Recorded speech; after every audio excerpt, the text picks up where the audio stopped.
Shalom à tous, que Dieu vous bénisse. J'espère que vous allez bien. Donc, on va poursuivre notre thème sur Soyez saints car je suis saint, selon 1 Pierre 1. Et on va poursuivre un peu. J'espère que tout ce qui a été dit la dernière fois, on l'a retenu, on a compris hein, que dans notre relation de tous les jours, corps, âme et esprit doivent être sanctifiés, que même sur le plan sexuel aussi, on doit être sanctifié. Et nous devons être purs dans toutes nos relations, dans tous les domaines de notre vie, c'est important. Et on a dit que cette sanctification-là, elle n'est possible que par la nouvelle naissance. La sanctification, elle n'est possible que par la nouvelle naissance. Et la sanctification donnera de plus en plus d'autorité à notre esprit qui est soumis à Dieu. C'est alors que notre chair sera soumise à l'esprit. Amen. Il faut comprendre que la chair va se soumettre à celui qui est plus fort.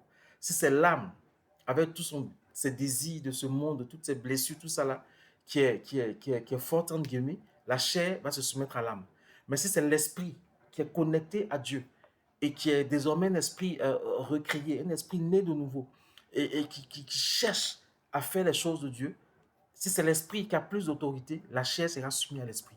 Il faut que notre corps et notre âme soient soumis à l'autorité de l'esprit parce que nous sommes sanctifiés. C'est très important.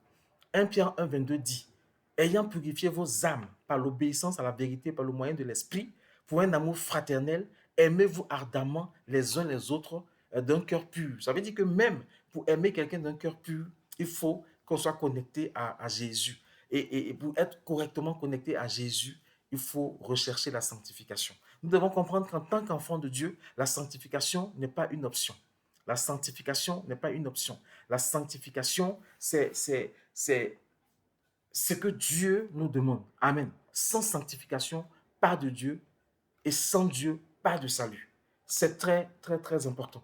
Chrétiens, vivons la sanctification. Marchons dans la sanctification.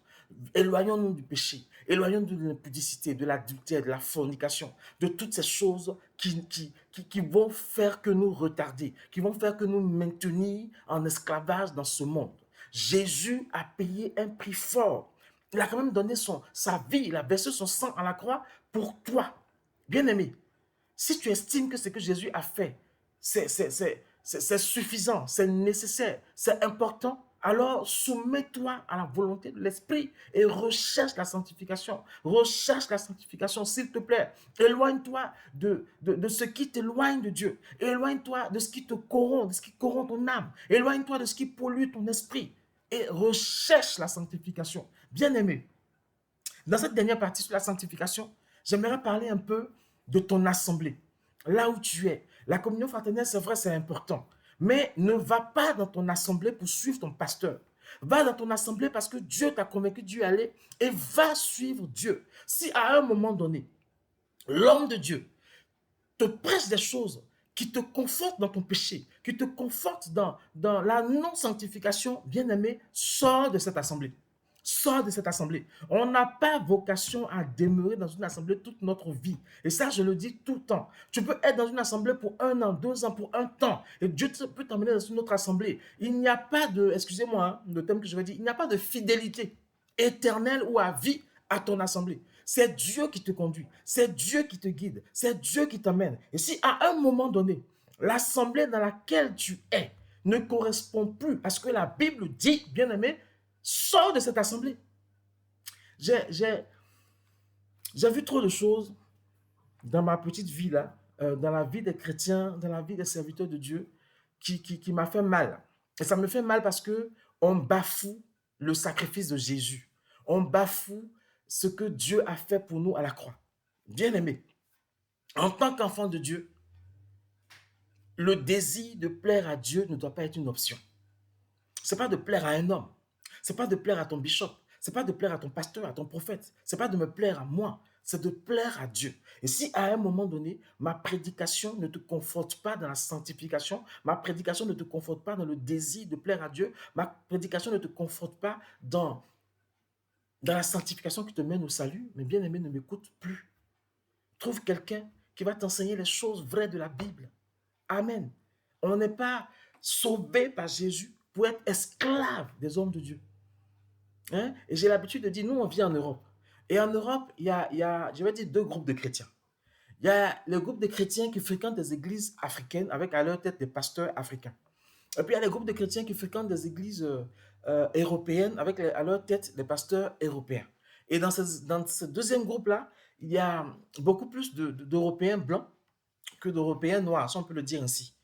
Et vous allez voir que c'est deux manières différentes d'aborder la chose spirituelle. C'est deux manières différentes d'aborder la chose de Dieu. Parce que le groupe où il y a le pasteur européen, ils ne sont pas dans certaines choses qu'on voit dans nos assemblées africaines. Amen. L'homme de Dieu, ce n'est pas mon gourou. L'homme de Dieu, ce n'est pas mon tout. L'homme de Dieu, non, non. Vous vous rendez compte que même le dimanche, pour dépasser de 30 minutes, le pasteur va dire, excusez-moi, permettez-moi de demander de 30 minutes. Mais dans nos églises africaines, on m'a dit non. Là-bas, là, tu viens à 9h, tu pars à 17h, c'est l'Esprit de Dieu qui gemme. Non, non. Il faut qu'on comprenne que nos familles aussi sont importantes. Tu ne peux pas travailler du lundi au samedi et puis aller passer ta vie le dimanche à l'église. Hein? Et ça, on voit ça que dans nos assemblées africaines. Parce que chez les Blancs, qui sont aussi chrétiens, qui sont aussi pasteurs, qui sont aussi prophètes, qui sont aussi apôtres, tu viens à l'église le matin à 10h30, ton culte finit au plus tard à 13h, il y a une agape, et puis tu rentres chez toi, t'occuper de ta famille. Vivre avec ta famille, faire des choses avec ta famille. Amen. Il n'est pas normal, il n'est pas normal que ma femme puisse passer une semaine, 2 semaines à l'église parce qu'elle est en train de répéter pour un concert. Non, non.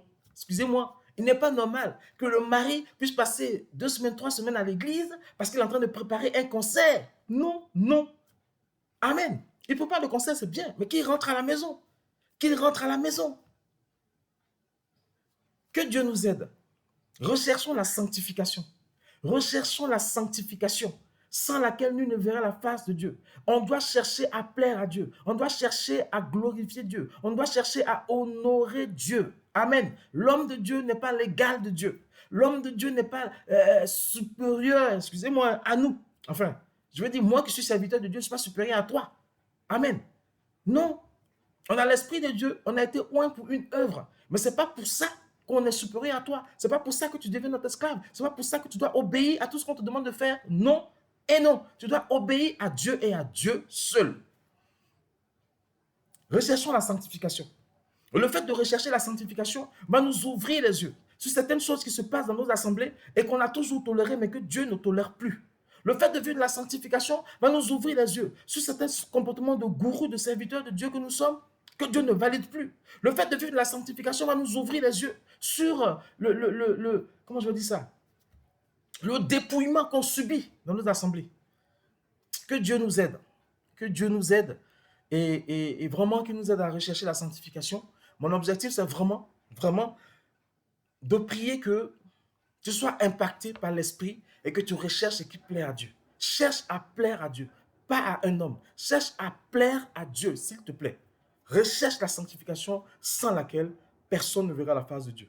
Que Dieu te bénisse et je bénis le nom de Dieu parce que tu as pu suivre ces trois parties de ce thème. La dernière partie, c'était vraiment une partie libre où j'avais ça à cœur pour parler aux enfants de Dieu. Amen. Que Dieu nous bénisse et puis recherchons la sanctification sans laquelle personne ne verra la face de Dieu. Et souvenons-nous que le livre de 1 Pierre 1, pardon, les versets 15 et 16 dit « Mais comme celui qui vous a appelé est saint, vous aussi, soyez saints dans toute votre conduite, car il est écrit « Soyez saints parce que moi je suis saint ». Chrétiens, soyons saints parce que Yeshua qui nous a appelés est saint. Shalom, shalom, et que Jésus de Nazareth, notre Seigneur, notre Sauveur personnel, soit avec nous et que nous comprenions que Yahweh Sabaoth est notre papa. Shalom.